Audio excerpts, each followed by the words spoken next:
Hey guys, so today's video is another tropical update, and we officially have Tropical Depression 1. The first tropical system has officially formed for the 2020 Atlantic hurricane season, and it looks like it will be our first actual named storm of the season. And I suspect that it will most likely be named towards within the next one or two advisories that the National Hurricane Center will put out. The next advisory will probably be out at 8, since their newest advisory came out at 5 to declare that this is now Tropical Depression 1.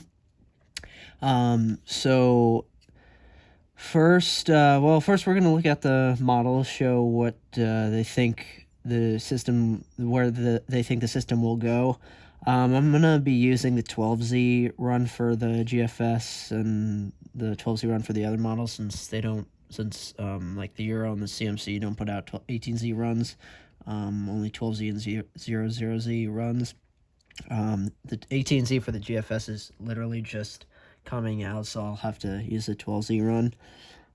But it's fine, because 18Z run I don't think should change the positioning of the storm too much. So it's right now it's off the coast of Florida, off the central east coast of Florida, and it'll be generally moving in a northward direction now instead of a general northeast direction. And it looks like it will make landfall along the Outer Banks of North Carolina. Let's zoom in to... we'll do eastern U.S., make it easier. It's a 999 millibar system, and it'll continue to head more north and kind of have more of a northeasterly direction, so more of like a northeasterly direction once it clears North Carolina. And it looks like it may skirt the extreme southern New England coastline, potentially. And then it looks like it'll eventually get fully sucked into the larger coastal storm that will bring the New England and Northeast and Mid-Atlantic region days of rain for this upcoming week. So yeah, get ready for that bigger change. And savor this nice, warm, kind of hot weather right as of now, that we've been seeing for the past couple days. So this is really exciting, honestly. So let's look at the winds for it. Yeah, let's do the winds. Here we go. The winds, you can see it's getting stronger, and then when it looks like it'll be around North Carolina and potentially make landfall over the Outer Banks of North Carolina, it'll have winds of up to 46 knots. And then as it heads more northeastward, looks like it could bring pretty strong winds to coastal New Jersey, Long Island, New York City, coastal Connecticut, pretty much the entire state of Connecticut, Rhode Island, Massachusetts, even up into Vermont, New Hampshire.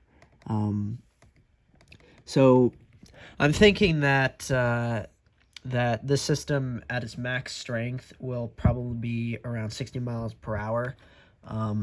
Sustained tropical storm Arthur, because actually when the National Hurricane Center declared this as a depression, it just went straight for Tropical Depression 1, wasn't even subtropical. So it's a fully tropical system, and looks like it'll bring some pretty decent impacts with pretty decent rain to North Carolina, some decent winds to North Carolina. So let's actually look at the total accumulated precip for North Carolina. You can see, especially for the Outer Banks, they could see up to 2-3 inches of rainfall. So that's I don't know if it might cause localized flooding, and then probably have more flooding just because of the higher seas from the system. It'll kick up higher waves, and it'll kind of flood the Outer Banks a little bit more on top of that rainfall. So let's go back to this precipitation, bring it back.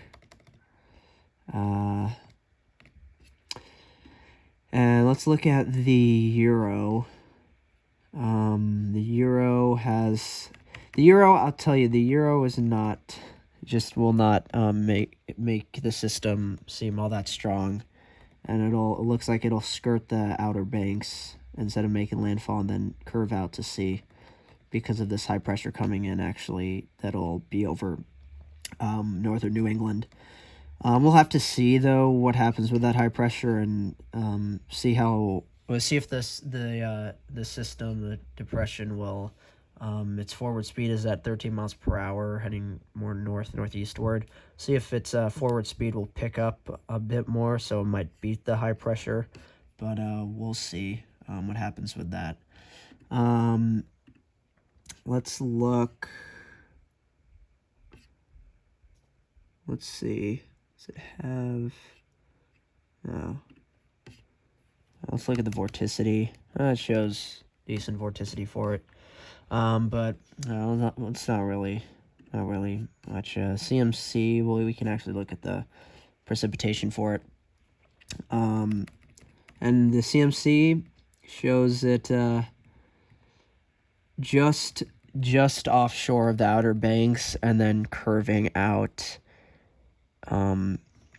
into the Atlantic. So that actually, I'll show you the National Hurricane Center's cone for its first cone for this system in a bit.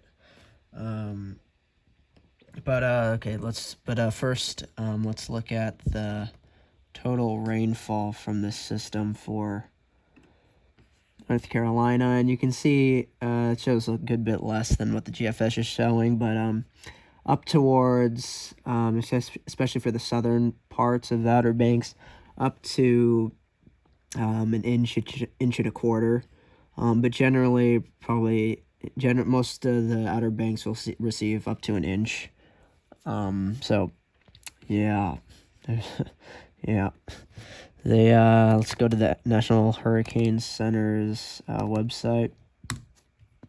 You can see Tropical Depression 1. It has sustained winds of 35 miles per hour with a pressure of 1,008 millibars, moving northeast at 13 miles per hour. And let's look at the cone.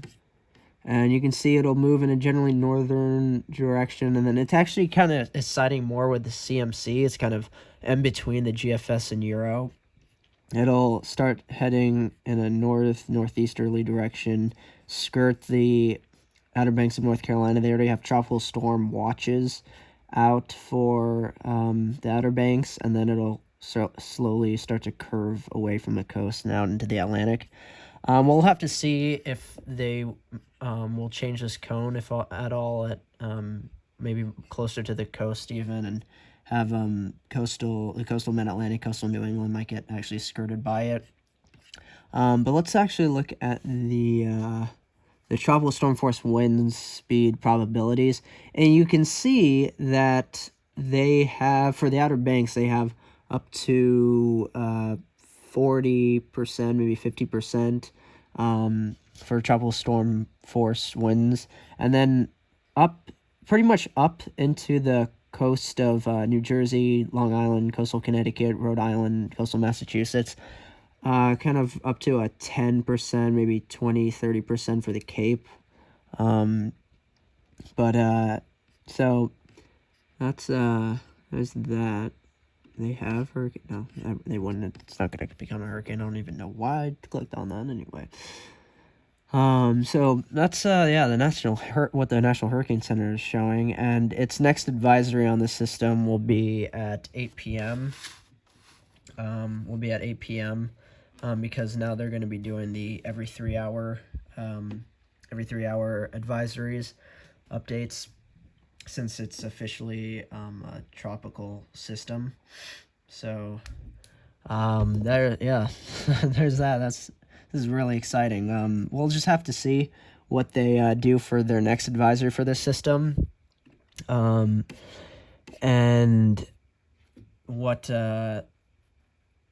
see if they might, for the 8 p.m. advisory, might make this an actual named tropical storm, which would be Arthur, If not, it'll they honestly will most likely name it at the latest by the 11 p.m. advisory.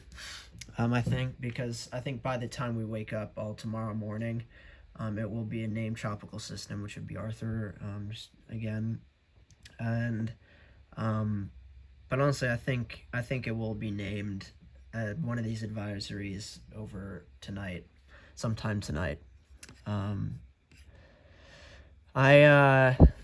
Yeah, so again, I think this system will, at its maximum strength, will probably be a 60-mile-per-hour tropical storm, and it will bring impacts definitely to the Outer Banks of North Carolina, and then maybe bring some decent rain and pretty strong winds to the coastal, mid-Atlantic, extreme coastal southern New England areas, like Connecticut, Rhode Island, the Cape of Massachusetts, before the bigger coastal system kind of sucks in the rest of the moisture from the storm and dissipates it, and then the coastal storm will take over and bring us more of that stronger winds and rain.